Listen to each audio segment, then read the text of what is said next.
Por isso eu vos digo, não vivais preocupados com o que comer ou beber, quanto à vossa vida, nem com o que vestir, quanto ao vosso corpo. Afinal, a vida não é mais que o alimento, e o corpo mais que a roupa?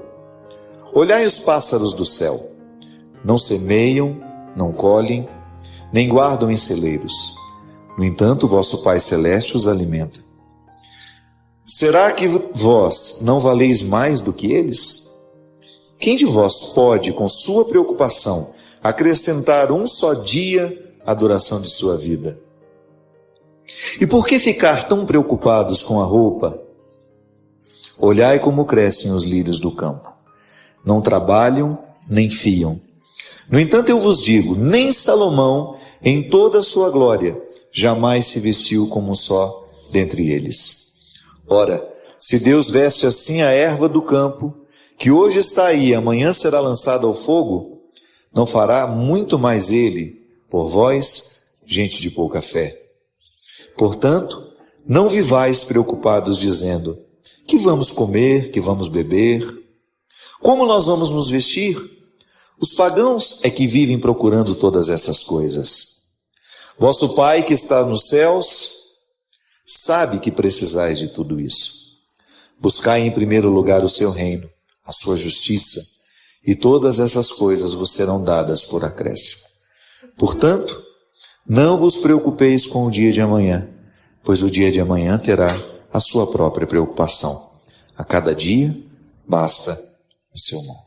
É tão interessante, minha gente, a gente perceber o acolhimento das ideias de Jesus ao coração da gente. Como se tivesse o poder de nos abraçar. Como se tivesse o poder de entrar no nosso coração e nos dar um alento, um significado. É assim que a gente precisa compreender a palavra. Como aquela que acolhe a nossa humanidade e nos empresta recursos para a gente ser melhor. Sempre que Jesus está diante dos seus amigos, e todos aqueles que estavam para ouvi-lo, ele considerava amigos, era justamente para ajudá-los a viver. Essa palavra vem sempre para nos dar um aconchego e ao mesmo tempo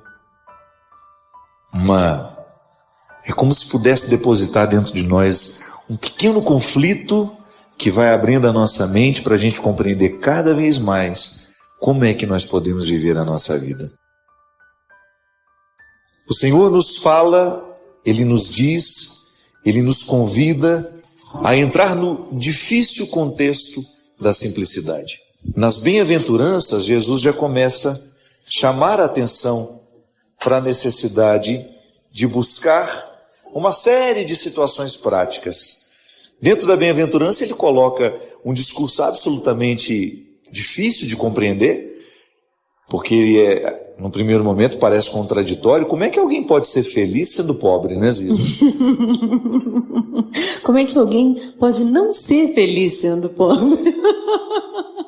Jesus fazia um jogo de palavras que também entrava dentro de conceitos que ele quebrava. Sim. As pessoas pensavam, é verdade, às vezes a gente pensa assim mesmo, só é possível a gente ser feliz se a gente tiver muito. Ele disse que não.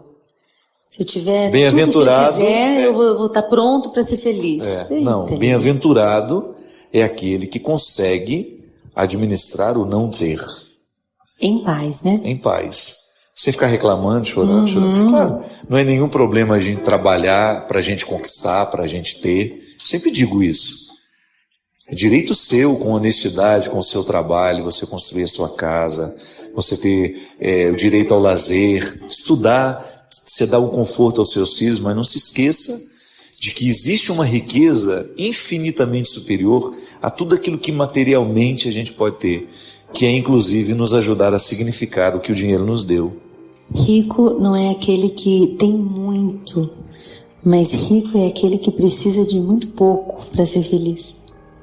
Olha isso. Sabe feliz com pouco, né? É um espírito grato. Você sabe, Ziza, que andando pelo Brasil, na oportunidade de conhecer tanta gente, quando uma pessoa faz a experiência da misericórdia e da fé, ela assume uma riqueza que nada nessa vida pode dar. Não é nada pode ser maior do que você acreditar na misericórdia de Deus. Nada. Você passar por aquela experiência de viver o desconcerto da misericórdia. Deus me ama. Deus me ama, me sustenta e me ajuda a dar um significado até quando eu não tenho. Eu já falei isso aqui muitas vezes e você certamente já me ouviu. Deus me fala assim quando me diz não. Deus me protege quando muitas vezes a vida me nega alguma coisa. Quando eu preciso passar pelo difícil momento de não conseguir identificar uma vantagem. Ali eu preciso me despojar das expectativas, daquilo que eu achava que podia ser. É a tão sonhada simplicidade, a confiança nessa misericórdia que vai nos envolvendo de sabedoria. Às vezes a nossa insegurança, ela é tão determinante que ela nos escraviza. Eu muitas vezes me percebo escravo das minhas inseguranças. Esse evangelho de hoje ele é muito difícil. Você não se preocupar com o que vai comer amanhã. Você não se preocupar com o que vai vestir. Tem que ter muita liberdade interior e confiança para ser capaz de compreender essa palavra, extrair o coração dela e acreditar. Que não é uma irresponsabilidade. Que muita gente poderia pensar, mas isso é irresponsável, não é verdade? Ou às vezes... Eu não vou ficar preocupado com o que eu vou comer amanhã? Não se trata de viver a irresponsabilidade. A despreocupação não é o desplanejamento, né? A gente pode planejar, mas não ser dependente de um cumprimento. Mas estar livre e a disposição das mudanças que a vida exige, às vezes. Às vezes eu vejo me esforçando tanto para conquistar uma coisa simples que eu queria. Às vezes nem me custava tanto, ou não custava tanto para o fulano que podia fazer para mim. E aí não acontece. E aí tem uma coisa que precisa soltar dentro de mim, tem um apeguinho que precisa soltar, e nessas horas eu dou um salto dentro de mim, assim, na hora que solta esse apego, eu acho que a alma se solta, eu acho que a gente dá saltos de maturidade, eu acho que a gente dá saltos de amor, dá saltos de leveza, e você passa a ser muito mais livre, muito mais leve, menos orgulhoso, na verdade, né? Porque você passa a entender e a compreender quando uma pessoa erra ou quando ela se é apegada com uma coisa e a pessoa vai lá e, sei lá, de repente comete uma ação que te prejudica e você precisa soltar aquele erro, soltar aquela... Falando de mágoa mesmo, porque que é uma mágoa, né? É um apego a uma coisa que não foi do jeito que eu queria, né? Justamente. Não foi do jeito que eu queria, eu fico aquilo anos e anos e anos, eu não peço perdão, fulano tem que pedir primeiro. E também esse é um tipo de peso, né? É um tipo de riqueza negativa, né? A simplicidade será sempre um caminho muito difícil de ser alcançado. Porque a gente precisa, como a Ziza dizia, a gente precisa ter muita coragem para abrir mão dos nossos excessos, né? Os simples são sempre corajosos. Acho que os simples são sempre corajosos, porque ele é quase um revolucionário, né? O simples, ele se atreve a ser ele mesmo de um jeito... sereno, interno, porque é uma luta travada interna primeiro. Acho que uma escolha pela simplicidade é uma escolha de liberdade poderosa interior, porque já nada te seduz ao ponto de te dominar e te fazer perder seus princípios mais sagrados, mais importantes. É por isso que eu acho que as pessoas simples realmente, eu não digo simples de simplicidade material, eu digo de simplicidade da alma mesmo. Isso. Eu tive uma pregação que mexeu muito comigo. Engraçado, né? Eu fiz a pregação e, no entanto, eu saí de lá muito modificado, que eu fiz lá na Serra da Piedade. Uhum. O evangelho naquele dia era um convite justamente ao despojamento material. E eu falava na minha reflexão que antes de nós termos coragem de tirar uma roupa que sobra no guarda-roupa da gente, parece que a gente precisou ter retirado algumas coisas de dentro da gente. Não é verdade? O despojamento material é uma consequência natural de quem consegue viver o despojamento da alma.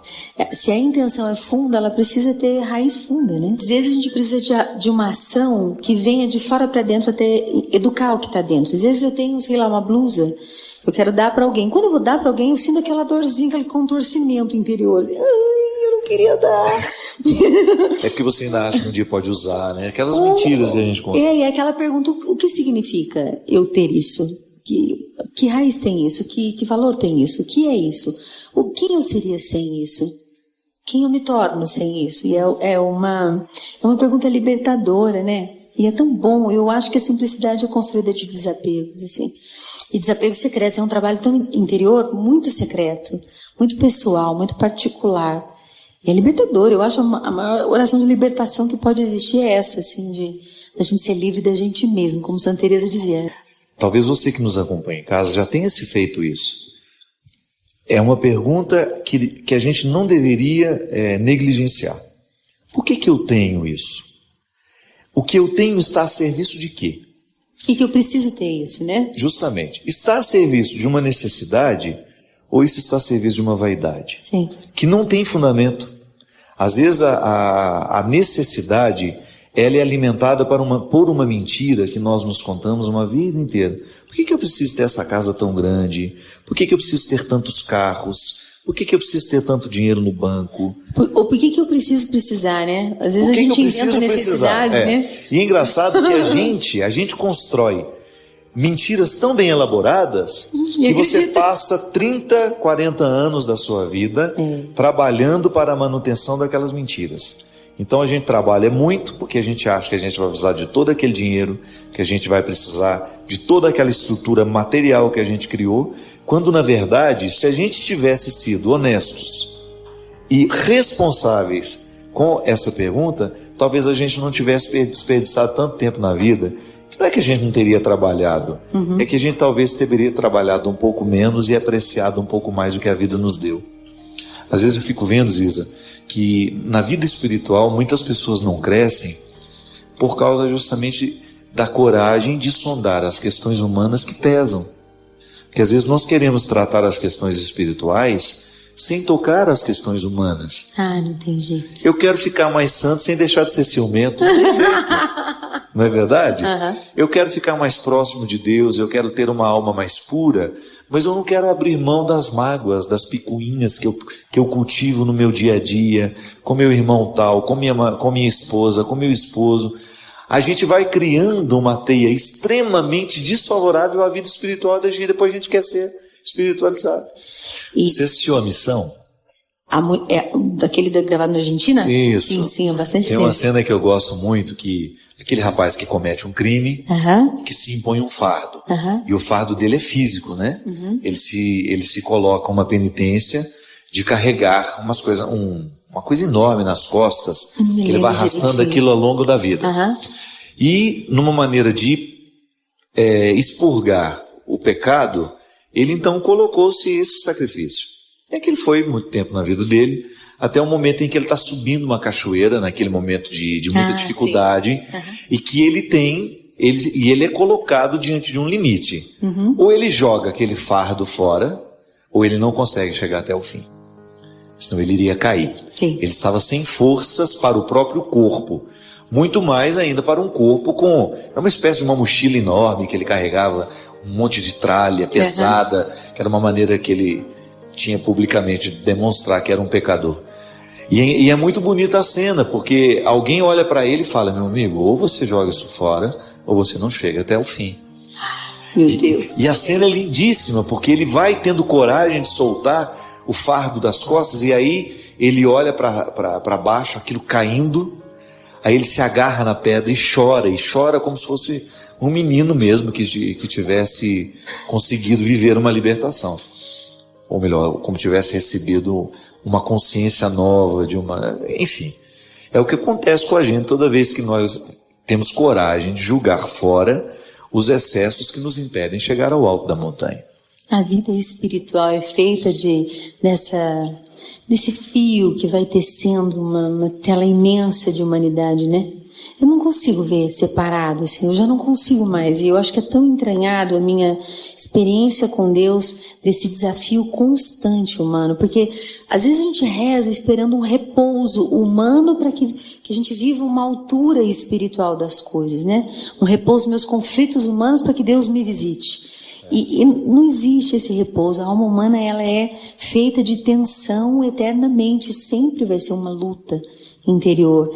E nessa luta o repouso acontece, no meu modo de ver, só no exercício forte da humildade mesmo, da simplicidade. É quando você se rende, na verdade, né? Se rende. Você sabe que eu tive um contato muito forte com o conceito de humildade com o Léo. E nós estávamos num retiro daquele, lá na Casa Deon, e uma senhora veio parabenizá-lo perto de mim. Eu lembro que nós estávamos nós dois caminhando lá de fora, aí de repente ela foi, elogiou, e todo mundo fica bem constrangido quando você fica sendo elogiado demais, né? É desconfortável. Eu dou um jeitinho de parar logo o elogio e abraço a pessoa, obrigado pelo carinho, tá isso, bom, aquilo. né? Tá Só ótimo. a pessoa vai exagerando e você vai ficando constrangido. E aí o Léo, ele parou, deixou ela falar, ele falou assim: minha filha, você está vendo aquelas flores bonitas ali? Sim. Sabe por que aquilo ali está bonito daquele jeito? Sim. Porque existe esterco ali. Sabe o que é esterco? É merda, perdão da palavra. Pronto, eu sou isso. Aqui no crescimento desses jovens eu sou o esterco. Então quem faz a obra acontecer é Deus no coração deles. Sim. Então o conceito de humildade vem de humus, é a parte fértil da terra. E é aquilo que a gente não vê. O que está crescendo sobre a terra é o resultado do humus, da fertilidade do humus. Olha como isso é interessante. O humus é essa realidade que nos corta, que nos planta em nossa casa. É igual você, não adianta nada você ser a pessoa mais simpática no seu ambiente de trabalho, a mais querida, se você é um chá de poejo dentro da sua casa. Já tomou chá de poejo, Ziza? Não, graças a Deus. É o pior chá que existe na vida. É o pior chá que existe na face da terra, é o chá de poejo. Há pessoas que têm essa facilidade de serem simpaticíssimas, queridas, onde vão, com as pessoas, né, que encontram. Depois chega em casa e é aquele chá de poejo. Porque não compreenderam que o primeiro lugar da realização humana é o humus. É o lugar onde a gente vive essa humildade de ser apenas mais um no meio do grupo e a gente sobreviver sendo mais um. E ter a capacidade de não ser o centro, né? Sair do centro. O centro da conversa, o centro do assunto, o centro da atenção, e deixa o outro existir, fica na tua um tempinho, se exercita nisso, é um exercício, né? De vez em quando aceite ser coadjuvante. Esquecido. Nossa Senhora, como isso faz bem. Quando a gente descobre. O primeiro sabor é amargo, mas depois adoça. Você cresce.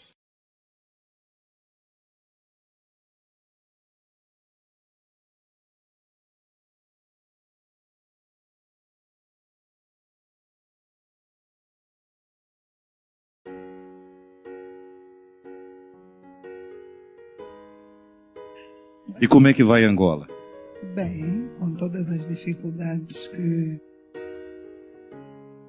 se enfrentam agora, não é? Com a crise, mas vamos, com a graça de Deus. Tia Bita é uma espécie de... Como é que eu posso chamar Tia Bita para vocês? Uma mãe espiritual, né? Uma mulher que exerce uma força, uma liderança espiritual, que faz um trabalho também de levar as pessoas para o alto. Eu, quando tive a oportunidade de conhecer, ela é quietinha assim, mas você não faz ideia tanto que essa mulher manda. Tá, cadê a Guilhermina, secretária de luxo? Guilhermina não veio, né? Portugal. Mas é fina essa Guilhermina. Teve de ir a Portugal. Mas essa bravura que a senhora exerce é essa que Paulo quer de nós. Que molenga não conquista o céu. Gente molenga, gente preguiçosa, não vai. E a mim comove sempre a experiência de estar com vocês, porque o sorriso de vocês não é por acaso. Eu, quando estive em Angola, minha gente, vocês não fazem ideia de como esse povo é maravilhoso, de como esse povo é caloroso, de como esse povo é amoroso. Até quem não sabia quem eu era. Eu tive a oportunidade de ir para a televisão lá da entrevista, nos bastidores, meu Deus, o senhor padre, o senhor padre.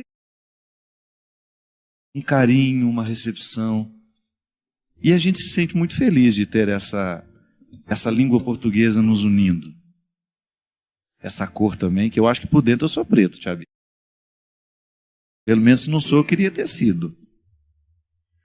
Essa cor que nos une, você sabe que é aquela ali, ó, que está no cantinho ali, a Tânia, ela me viu crescer. Olha como ela parece com vocês. Fica em pé aí, Tânia. Se colocar esses véus em vocês, ela fica igualzinha, não fica? Tá uma angolana, não tá? Tânia nasceu na mesma rua que eu, embora ela tenha 84 anos, não parece, né? Conservada, não tá, Tia Bita? Brincadeira, ela tem um pouquinho mais que eu. Mas nós crescemos juntos lá em Formiga. E quando eu contei para ela, quando eu cheguei, na verdade a primeira vez que vi vocês aqui no Congresso de Pentecostes, eu já cheguei e contei para ela, falei, Tânia, você não faz o que o seu povo, já até falei para ela assim, você não faz o que seu povo fez no meu coração lá em Jerusalém, que foi o ano da minha conversão, aqui. Eu já vivi várias conversões importantes na minha vida. Eu acho que a principal delas foi aquele encontro com o Padre Léo, naquela madrugada, com a garrafinha de água mineral.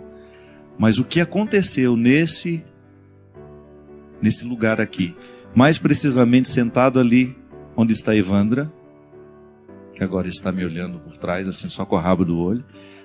Eu estava sentado naquele lugar, eu participei do Pentecostes naquele lugar. É impressionante o que Deus fez na minha vida ali e coroou quando essas mulheres entraram dançando nesse auditório no momento do... Foi uma experiência arrebatadora. Então essas muitas conversões que a gente vai vivendo, a gente vai trazendo essas pessoas muito especiais. Eu volto a dizer, a gente nunca mais vai esquecer uma pessoa que nos levou a Deus. Muitas pessoas passam pela nossa vida, mas nós nunca mais vamos nos esquecer de uma pessoa que nos levou a Deus. Não é? E eu quero agradecer muito por tudo aquilo que o povo de Angola já fez na minha vida e continuará fazendo, que nós vamos voltar muitas vezes lá. Os seus padres também são de Angola? É? Quais são os padres? Padre Joaquim. Padre Miguel também? Que bom. Sejam bem-vindos. Sejam bem-vindos ao nosso programa. Sejam bem-vindos ao Brasil, porque agora vocês vão ficar famosos no Brasil. Todo mundo está vendo o rostinho de você. Minha querida que nos recebeu lá em Angola. Sim, seu padre. Com muito prazer. Iremos receber umas próximas vezes. Fiz franguinho grelhado pro padre. Foi? Ovinhos cozidos todos os dias de manhã. Que bom ter vocês aqui. Eu quero mostrar do lado de lá duas pessoas que me chamam. Todo mundo. Esse povo foi muito especial nessa minha peregrinação esse ano, viu? Agradeço do fundo do meu coração por tudo que vocês representaram para mim. Mas eu tenho aqui duas pessoas que foram muito especiais também. Um testemunho lindíssimo. É aqui mãe e filha. Uma é médica, a outra é enfermeira. Somos de Natal, Verusca e Valquíria. Valquíria e Verusca. Verusca tem um trabalho lindíssimo lá em Natal. Ela é uma enfermeira que trabalha nos cuidados paliativos dos pacientes com câncer. Então são aquelas pessoas que não têm mais chance. E quando ela me contou isso, eu fiquei muito comovido, porque você já imaginou você ter a missão de ajudar a partir uma pessoa? Deve ser difícil morrer, né? Não deve ser fácil. Saber que você tem os últimos dias de vida, que às vezes você não pode nem voltar para casa, né? Que às vezes a gente gostaria de morrer em casa, do lado do cachorro da gente, papagaio, balaio de manga. Mas não, pessoas que não podem voltar para casa. E achei muito nobre, minha filha, perceber em você uma missão, uma função que extrapola o profissional, né?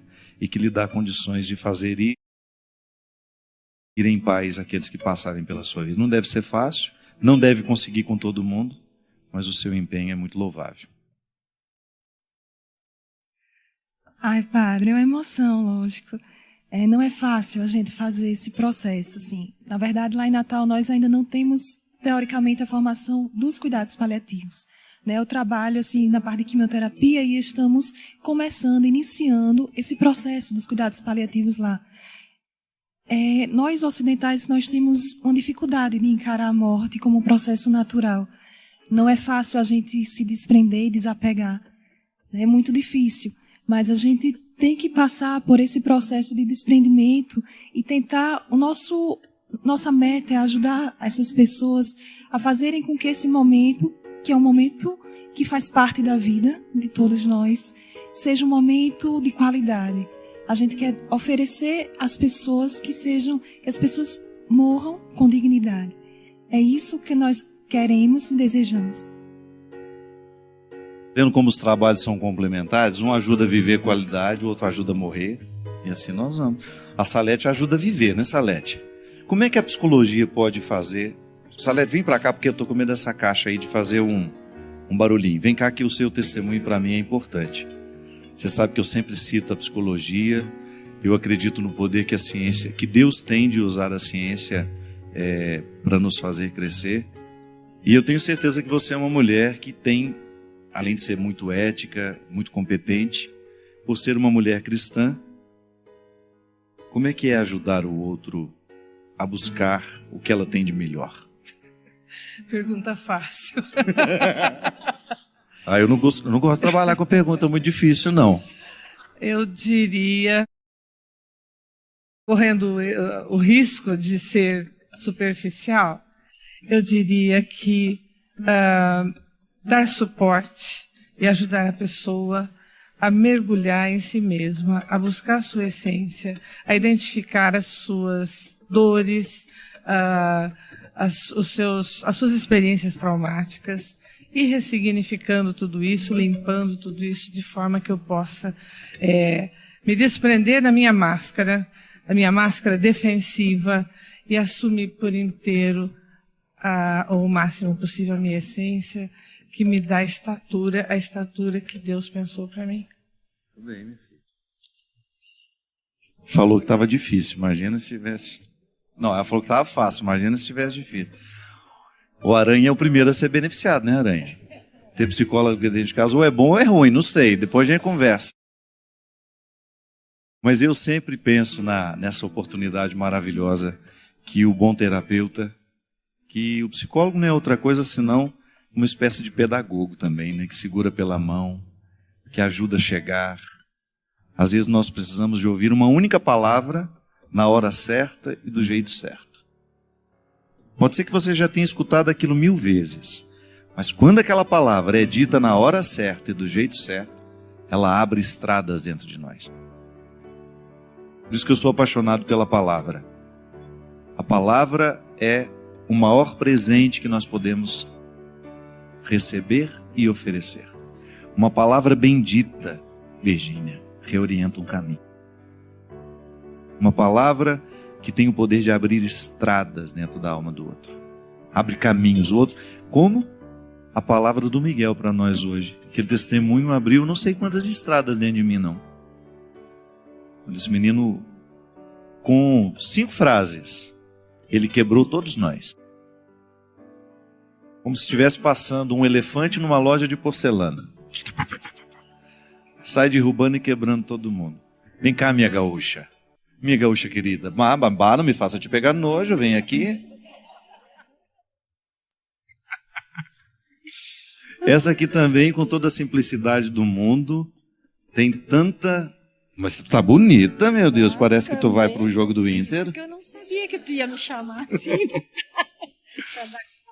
Essa gaúcha faz um trabalho bonito de levar a comunhão. Toda vez que ela vem, me ajuda a comprar uma teca. Não sei o que ela faz com tanta teca. Eu acho que ela pede toda vez. Ela dá presente. Mas o que é levar Jesus àquele que não pode ir?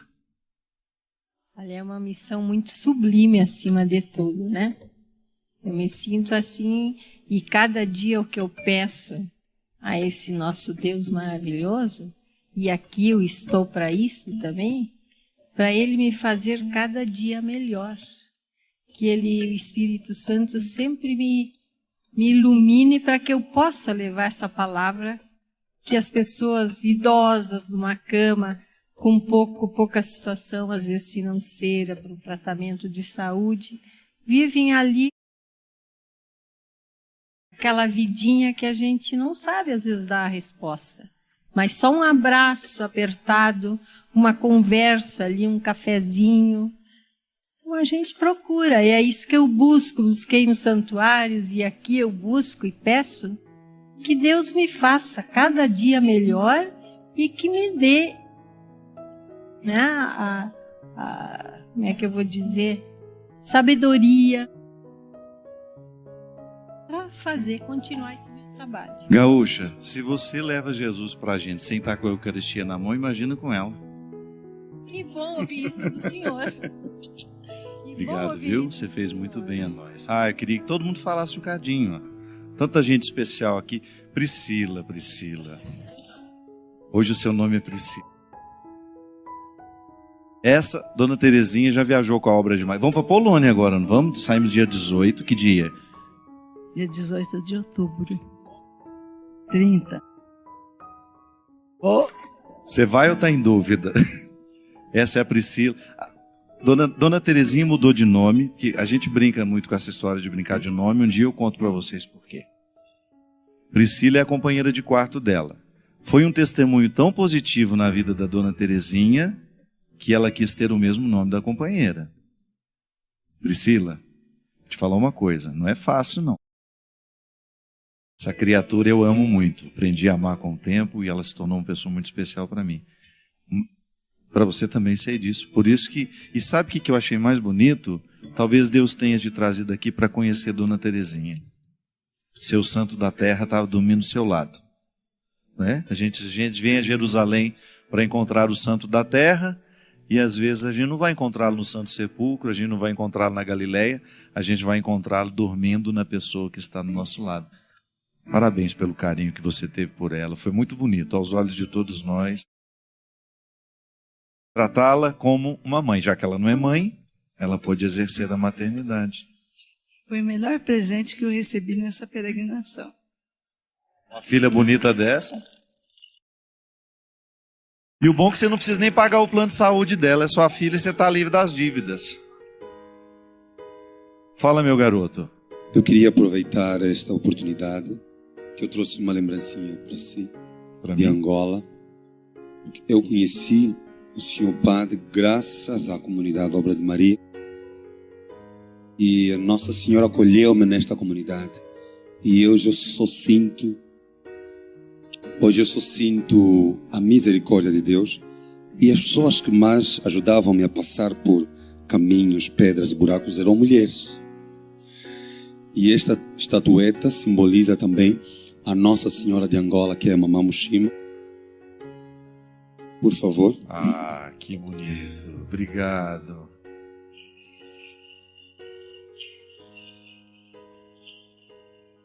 Isso mesmo, Mamã Mushima, padroeira, né? Não é a padroeira de Angola? Nossa padroeira. Que linda, olha que linda. Miguel Buila. Amém. Foi você que fez? Não, né? Não. Que se você tivesse essa habilidade também, eu já ia quebrar essa imagem. Em gesto de protesto. Não pode ter tanto talento. Pelo menos uma bordoada eu te dava. Amém. Brincadeira. Então, terminando para dizer que não se preocupe com o que você perdeu. Deus te tira o pão e dá-te a padaria. Amém? Oh!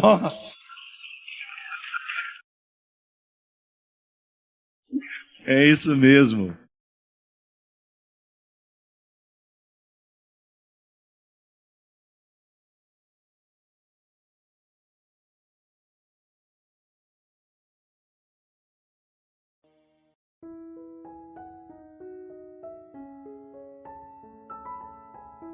É engraçado que às vezes a gente pensa que o cuidado de Deus na nossa vida, ele vai ser manifestado o tempo todo nas portas que estão abertas.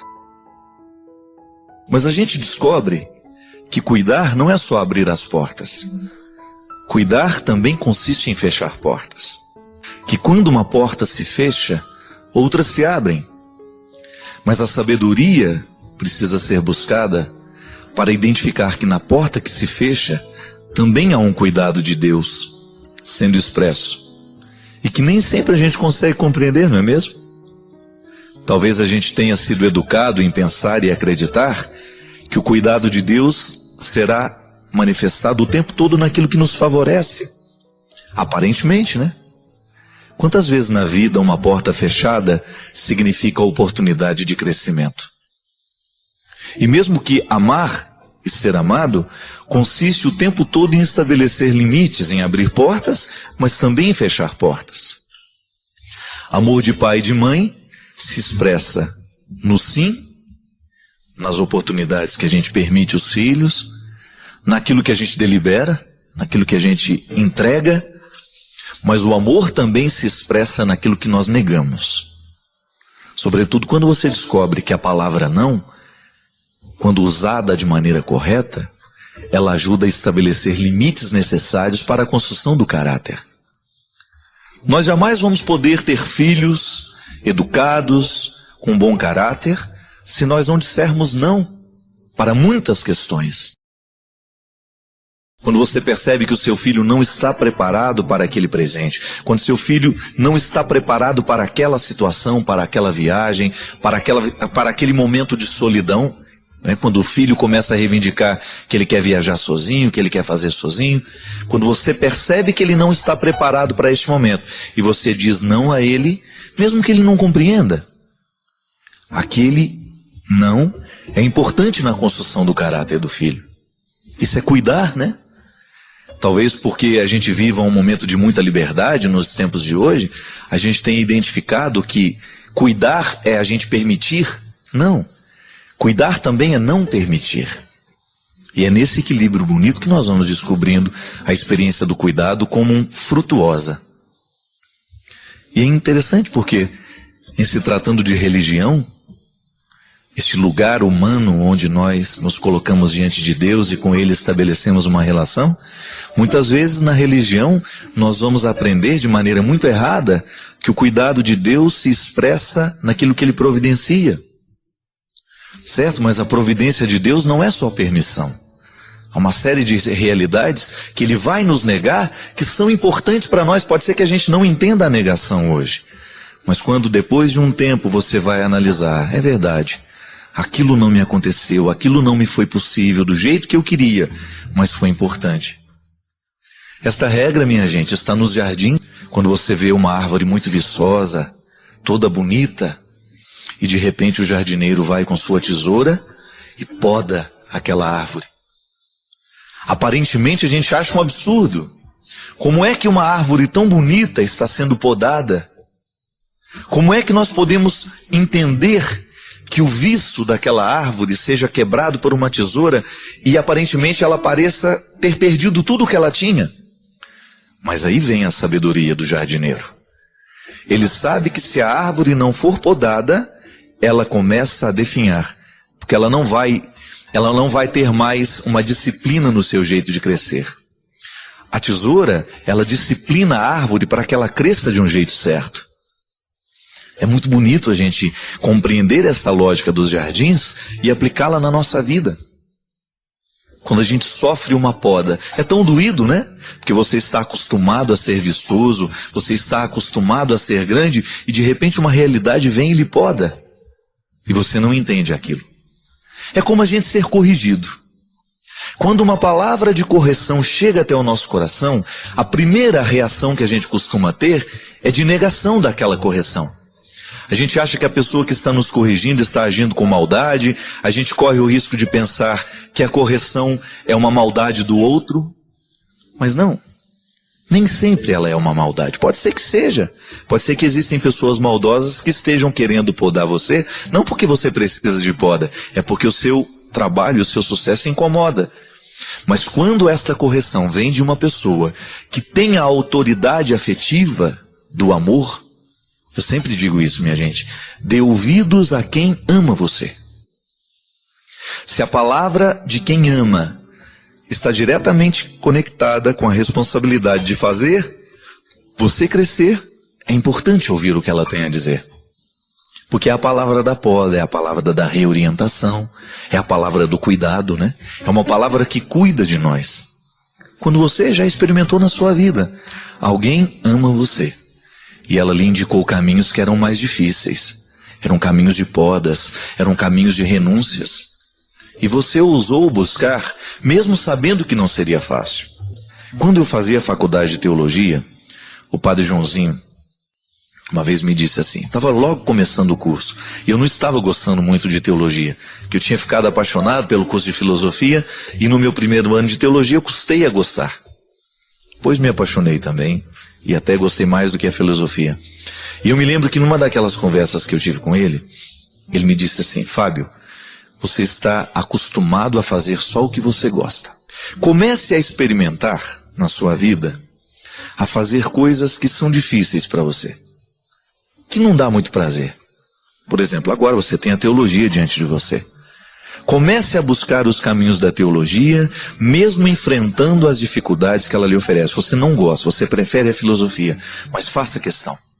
Faça questão de buscar o conhecimento teológico com todas as forças do seu conhecimento, da sua inteligência e da sua afetividade. Queira a teologia. Porque quando a gente faz alguma coisa que a gente não gosta, é uma oportunidade preciosa que a gente tem de crescer. Porque fazer aquilo que você já sabe não vai lhe fazer crescer muito. Eu já sei fazer e aquilo eu repito. Agora, quando você é colocado numa situação adversa, quando você é colocado numa situação contrária, o seu cérebro, a sua emoção tem que reagir de um jeito que você evolui, você avança como pessoa. E aí ele deu um exemplo muito bonito. Tenha dentro de você sempre a coragem de buscar as suas reservas de amor. Porque você vai precisar usá-las no momento em que você estiver sendo contrariado. No momento em que a coisa não for muito favorável a você. Eu tenho, sabe, minha gente, depois dessa conversa com o Padre Joãozinho, tanta coisa ficou mais clara diante de mim. Sobretudo porque eu tenho uma vida muito corrida. E eu confesso para vocês que eu não gosto disso. Eu preferiria muito mais ter uma vida tranquila, uma rotina. Quando eu exercito o cansaço excessivo da minha missão, eu sempre me recordo dessa palavra do Padre. Quando eu chego num lugar que eu não gosto, porque não é todo lugar que a gente vai que a gente gosta de estar. Ou porque você está muito cansado, ou porque ali tem gente demais e você tem que dar muita atenção e você não está com aquela disposição toda. Eu sempre me recordo da palavra. Busque as reservas, que é nesse momento que você cresce. A gente vai ficando infeliz quando a gente não tem a poda, sabe? Porque você vai ficando só a árvore que cresceu. E ela deixa de crescer. Ela atinge um patamar e depois ela fica disforme, porque ela vai lançando galhos para todas as direções, ela perde a disciplina. E a vida cristã, minha gente, é um exercício constante de disciplina. Eu disciplino o que eu falo, eu disciplino o que eu escuto, eu disciplino o que eu vejo, eu disciplino o que eu leio, eu disciplino a minha atitude, eu disciplino a minha espiritualidade. Tudo passa pelo crivo da disciplina. Se nós exageramos nas coisas, nós vamos pagar pelo preço do exagero. Se a gente faz de menos, a gente paga o preço do fazer de menos. Tudo é busca de equilíbrio. E a poda, ela não tem outro objetivo senão nos colocar no prumo do equilíbrio. E é isso que nós queremos. Porque todos nós, sem nenhuma exceção, precisamos viver os processos do cuidado de Deus, que consiste em permissão, mas também em negação. Tem um livro muito interessante, O Homem Insuficiente, do Luiz Felipe Pondé, e ele fala justamente disso, do quanto que na vida, viver essa insuficiência é um processo natural, de você descobrir que você não é todo, você não é completo, e que a experiência do encontro, quando saudável, ela permite justamente uma superação, ou até mesmo que passa pela compreensão disso, né? Eu me compreendo limitado, e o outro me ajuda a administrar melhor essa incompletude para ter uma harmonia. Intersubjetividade é essa, eu não me basto, eu preciso de você, eu preciso de alguém que me complete. Então, é claro que para eu me relacionar com alguém e ser comunhão, eu preciso ser totalmente eu. Não é? Como o pai é totalmente pai, o filho é totalmente filho, o espírito é totalmente espírito, mas cada um não se basta, por isso um se completa no outro. Pai é pai porque tem filho, o filho é filho porque tem pai, e os dois têm uma relação que se chama Espírito Santo. E isso acontece em cada encontro. Agora nós dois estamos nos encontrando aqui, há entre nós o outro, e há relação entre nós que é um terceiro, não é? E isso é o bonito. No casal isso é até mais bonito, porque nasce o filho, não é? O eu te amo da declaração de amor acaba se tornando gente. A palavra se faz carne, se faz choro, se faz neném, não é? E em Deus há a mesma dinâmica. O amor é isso, né? O amor é relação. Se nós refletíssemos um pouco mais sobre isso, não viveríamos nos nossos apertamentos. Apartamentos sim, mas apertamentos não, naquela solidão desacompanhada. Você tem uma música interessante que fala sobre solidão acompanhada. Não é? Nós, no fundo, somos pessoas solitárias. Há momentos que estou eu, meu travesseiro e Deus. Não é? Mesmo o casal, quando um vira para um lado, o outro para o outro, há uma solidão no mesmo leito. Mas essa solidão tem que ser acompanhada, porque Deus sempre está conosco. E eu fico pensando, padre, o tanto que é difícil orientar alguém sem que essa orientação passe pelos egoísmos que são próprios daquele que orienta, né? Eu fico vendo o tanto que na vida é difícil você escutar uma palavra e você acreditar que aquela palavra esteja realmente comprometida com a sua felicidade. Isso é muito bom, porque num determinado momento da vida, o que a gente mais precisa é isso. É você confiar que o que o outro está lhe dizendo é favorável à nossa alegria, à nossa felicidade. Então o amor você se dá, você se doa, você abre o coração. Depois eu descobri que não basta o amor. A amorosidade é só um lado da moeda, nós precisamos ser amáveis. Quer dizer, eu tenho que dar condições de que o outro me ame, mas às vezes o outro é difícil. Daí eu escrevi como liderar pessoas difíceis. Depois que eu fui me dar conta, Fábio, que são os dois lados da moeda. O amor é como uma moeda que tem dois lados. A amorosidade e a amabilidade. Eu amar, mas eu permitir que o outro me ame, porque às vezes o meu coração está muito aberto para amar, para me doar. A mãe faz muito isso, né? Se dá inteira para os filhos, pai, mas nem sempre eu sou tão amável. Autossuficiente. Você falou da insuficiência, né? A pessoa amável, ela reconhece que não pode, que não consegue, que não se basta, né? Que precisa da ajuda do outro quando vem o sofrimento, quando vem a lágrima. É tão bom ter um ombro para chorar, uma pessoa que chega e diz: olha, estou aqui, né? Vamos lá, vamos para frente. Quem dirige a nossa vida, segundo o Espírito, é o próprio Deus. Então o Espírito Santo é o diretor espiritual. Direção espiritual é descobrir a direção do vento, a direção do Espírito de Deus. Essa ventania de Deus, ela me manda para o norte, me manda para o sul. A vontade de Deus me manda a cada momento para algum lugar. E direção espiritual é descobrir a direção do vento na minha vida. Então nós podemos ajudar alguém a discernir aqui também. E às vezes nessa direção do vento há obstáculos, né? Há entraves. Quantas pessoas que me perguntaram já sobre nulidade matrimonial, não é? E às vezes uma palavra pode ser uma chave que abre o cofre de um enigma vital. A pessoa não consegue ir para frente, está bloqueada nos seus relacionamentos, até no relacionamento com Deus, mas por que não, com as pessoas. E por quê? Porque falta uma palavra. E quem vai dizer essa palavra? Talvez ela não tenha quem diga essa palavra. E aquela palavra, ela diz: puxa, mas é verdade. E depois, claro, ela vai procurar um sacerdote, um amigo, alguém que possa ajudar a discernir essa direção do vento na vida. Acho que a gente se colocar na direção do vento para que ele possa nos levar, impulsionar, isso é muito interessante, essa metáfora. Porque o que às vezes acontece muito aqui no programa, e você sabe disso, que nos acompanha, é que às vezes o que a pessoa precisa é colocar-se no lugar certo. Eu gosto muito daquela definição de paraíso, que é o espaço delimitado para o encontro, né? Quando Adão e Eva saem do lugar delimitado para o encontro, eles estão fora desse impulso do vento. Aí entra todo o processo da dor, todo o processo da angústia. Não é que Deus tira isso de nós quando nós estamos no lugar certo, mas é que na verdade a gente se encaminha no jeito certo na própria vivência dessa experiência de dificuldade. Né? Essa ideia é fantástica. Esse programa teria valido a pena só com essa ideia, Fábio, porque veja, por exemplo, o Padre Zezinho cantou: quando Jesus passar, eu quero estar no meu lugar. É genial, né? Porque aqueles que não estavam em Cafarnaum quando ele passou, né? Ou ele estava ali, Zaqueu subiu na árvore, mas e quem? O vizinho dele que ficou dentro de casa e não foi olhar o que estava acontecendo. Não viu, e Jesus não passou na vida dele. Jesus passou na frente da casa dele. O caso mais emblemático desse sujeito que estava fora do lugar na hora... Estava no lugar errado na hora certa, né? É o Tomé, né? Jesus apareceu e ele faltou. Ele não estava lá quando Jesus apareceu depois da ressurreição. Daí na semana seguinte ele estava, mas aí Jesus não apareceu.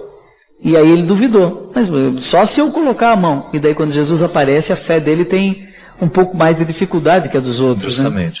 Né? E é interessante, Padre, porque Deus se utiliza de formas tão inusitadas para isso acontecer, né?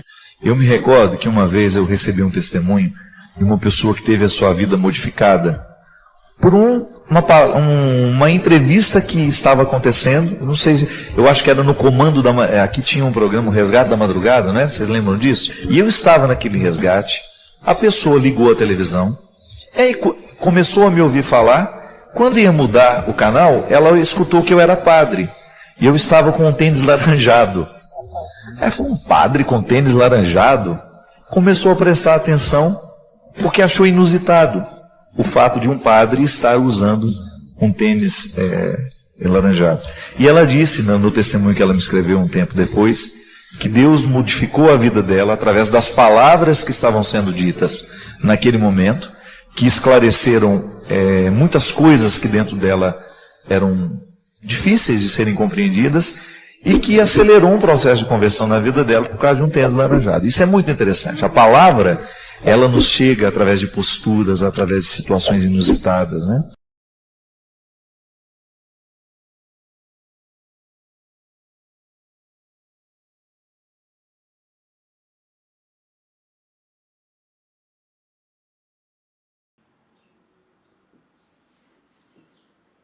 Se você ficou até o fim, é porque algo aí dentro de você escutou e queria escutar essa mensagem. Comenta aí a cidade onde você nos vê, envie esse vídeo para alguém que vai entender o que você sentiu. Essas pequenas ações ajudam essa mensagem a propagar e a continuar existindo. E óbvio que aquele joinha também ajuda, né? Então, um grande abraço a todos e até o próximo vídeo. Tchau, tchau.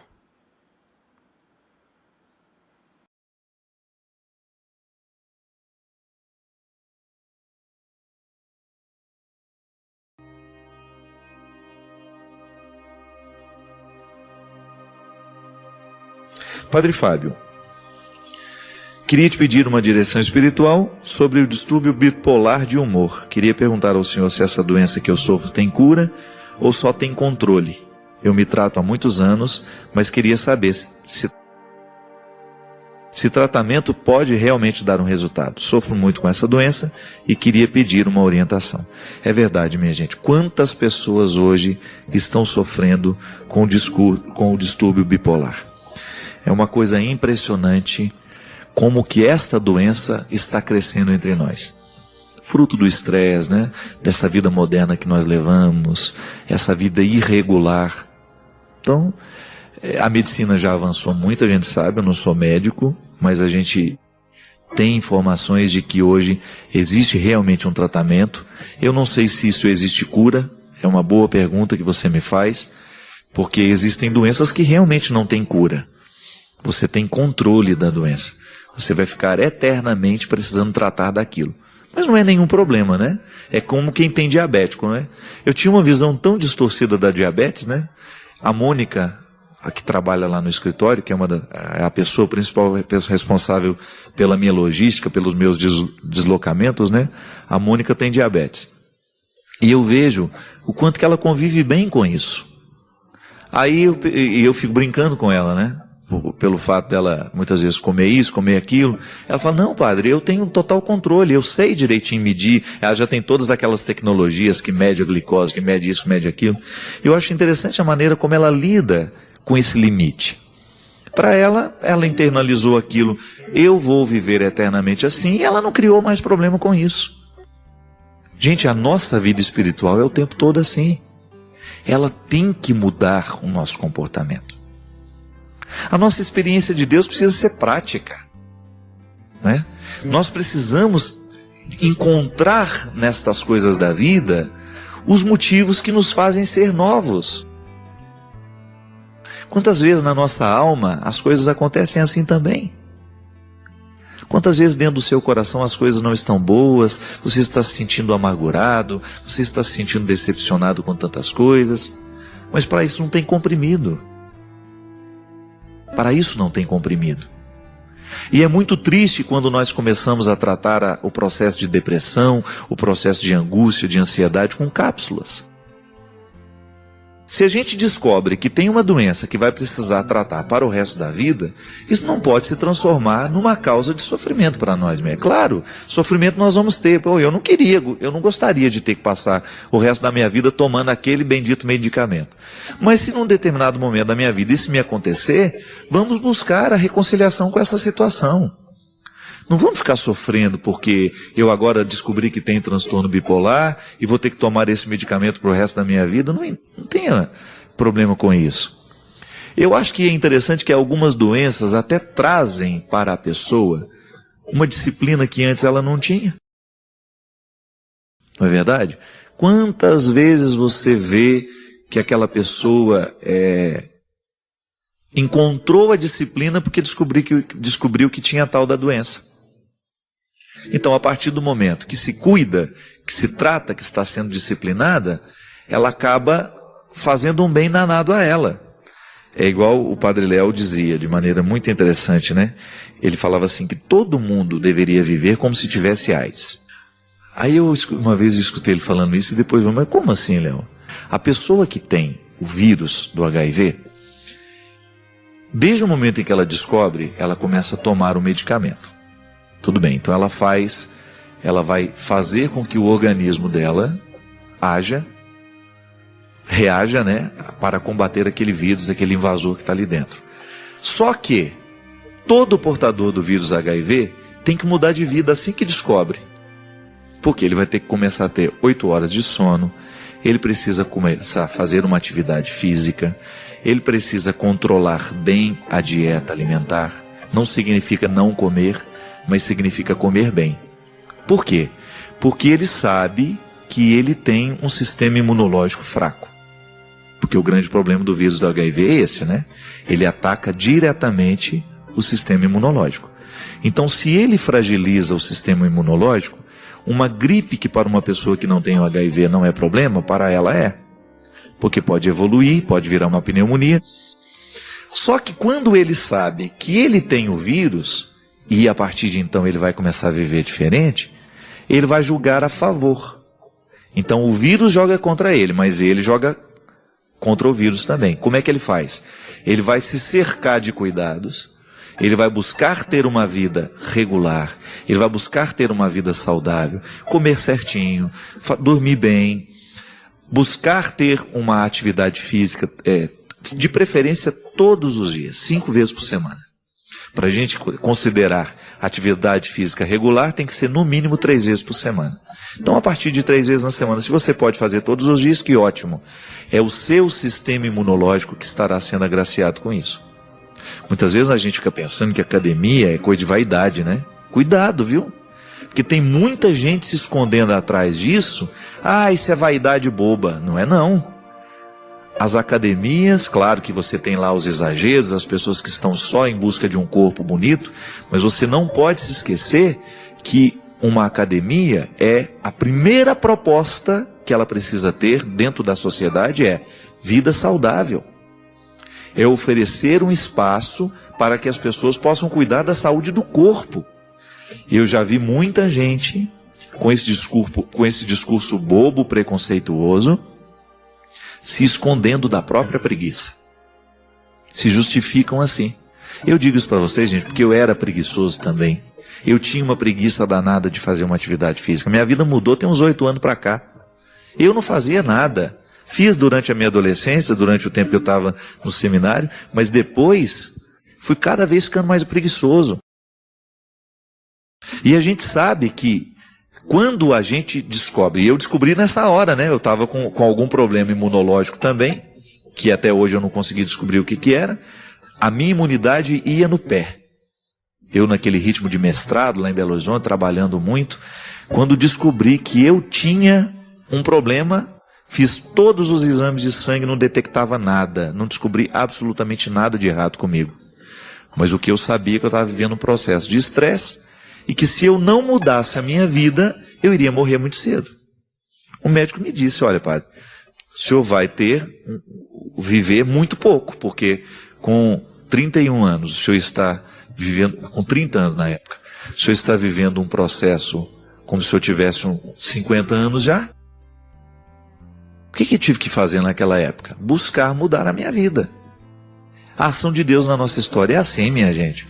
Quando Ele acende a luz amarela, corra, faça alguma coisa antes que acenda a vermelha. Muitas vezes na vida nós ficamos esperando acender a vermelha, aí já não dá mais tempo de fazer nada. Eu me lembro na época, né, que o Robson morreu, que ele descobriu que tinha o câncer. Eu estava muito apavorado, né, na primeira cirurgia dele, e eu perguntei a um médico amigo meu, eu falei assim, doutor, ele teve isso e aquilo, o que a gente faz agora com a alimentação dele, para ele se recuperar logo, para ele ter força para enfrentar essa doença? O médico olhou para mim e disse, olha, padre, eu sei que o senhor está muito bem intencionado, é seu amigo, só que a alimentação também não é milagre.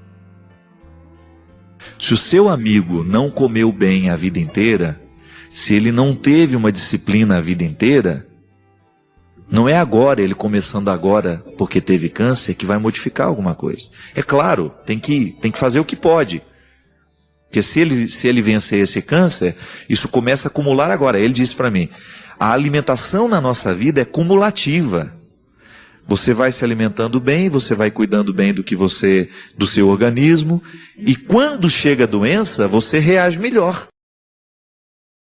Eu achei interessante porque quando eu tive o meu problema de fígado, né? O que o doutor Antônio falou para mim, que foi o médico que cuidou de mim lá em Petrópolis? Padre, a sua sorte é que a doença chegou no senhor no momento em que o senhor já tinha mudado de vida.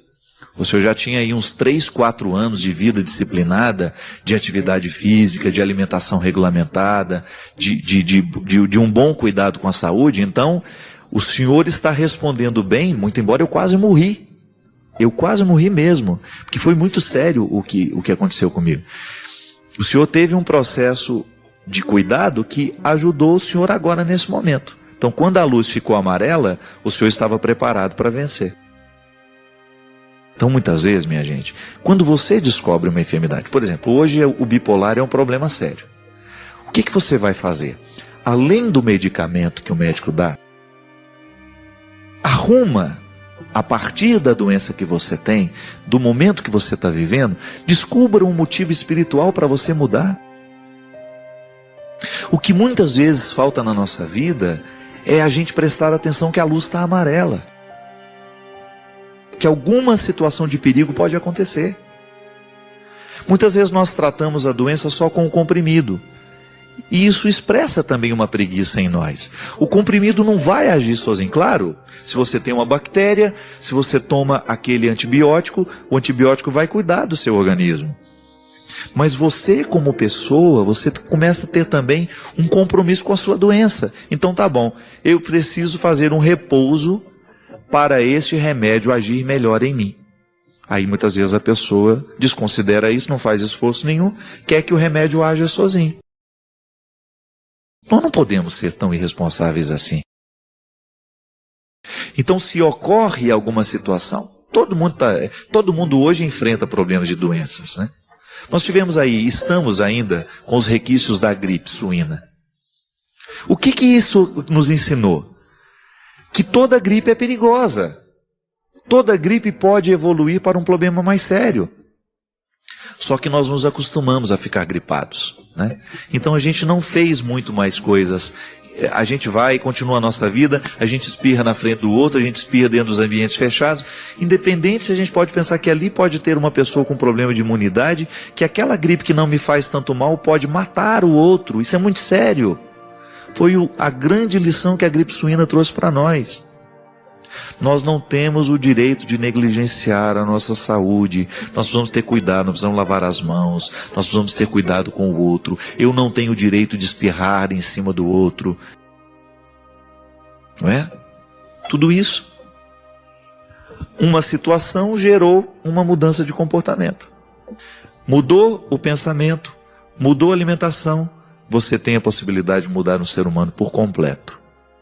Espiritualidade é isso. Quando a gente descobre que há uma integração total, plena, entre espírito e o corpo. É nesse corpo que o espírito está. É nele que eu preciso viver a dimensão bonita dessa integração. Não sou só corpo, não sou só espírito. né? Eu sou uno. A antropologia cristã nos ensina esta unidade de corpo e alma. Eu estou vivendo a minha experiência aqui. Quer cuidar bem da alma dessa pessoa, das doenças da mente? Então vamos cuidar bem deste corpo.